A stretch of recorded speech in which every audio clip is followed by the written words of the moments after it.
Les déclarations de Moshe Friedman, un rabbin orthodoxe européen connu pour son opposition farouche au sionisme, ne sont pas anodines.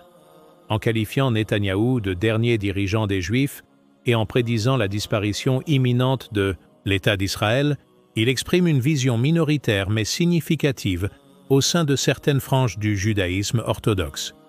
Pour ces courants, l'établissement d'un État juif avant la venue du Messie est une transgression théologique. Ils considèrent que le sionisme, en tant que mouvement politique séculier, a détourné le judaïsme de sa véritable essence spirituelle et messianique. En qualifiant l'État d'Israël de criminel et corrompu, Friedman pointe du doigt les actions politiques et les valeurs qu'il perçoit comme contraires aux principes éthiques et moraux du judaïsme traditionnel. Face à de telles déclarations, venant d'une figure religieuse juive, la sagesse prophétique nous guide avec la parole « Ne les croyez pas et ne les démentez pas ». Ce hadith, rapporté par Al-Bukhari, nous invite à une position d'équilibre et de discernement. En tant que musulmans, notre référentiel de vérité ultime est le Coran et la Sunna. Nous ne nous appuyons pas sur les interprétations ou les prophéties d'autres traditions religieuses pour fonder notre foi ou notre compréhension du monde. Cependant, cela ne signifie pas que nous devons ignorer ou rejeter catégoriquement leurs paroles. Les propos de Friedman peuvent susciter une réflexion sur la complexité des identités et des perspectives au sein du judaïsme contemporain.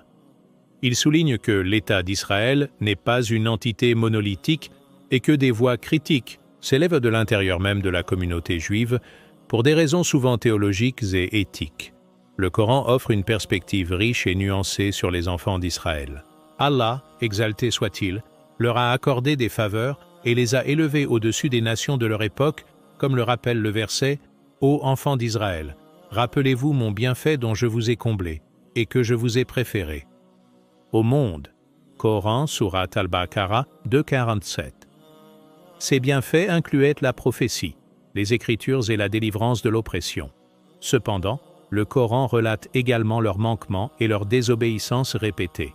Après avoir été sauvés de l'oppression de Pharaon, ils se sont empressés d'adorer un veau, Coran, Surat Al-Baqarah 2,51. Malgré le don de la Torah, certains ont manifesté leur incrédulité et ont exigé de voir Allah ouvertement.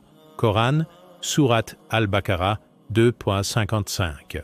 Ces récits coraniques ne visent pas à une condamnation globale et intemporelle d'un peuple, mais plutôt à illustrer la nature humaine, la responsabilité individuelle et les conséquences de la désobéissance aux commandements divins. Ils servent d'avertissement et de leçon pour toutes les communautés, y compris la nôtre. L'histoire des enfants d'Israël, telle qu'elle est relatée dans le Coran, est un miroir dans lequel nous pouvons contempler nos propres faiblesses et nos propres défis. Un peuple, aussi favorisé soit-il, peut perdre la faveur divine en s'éloignant du chemin de la justice et de la piété.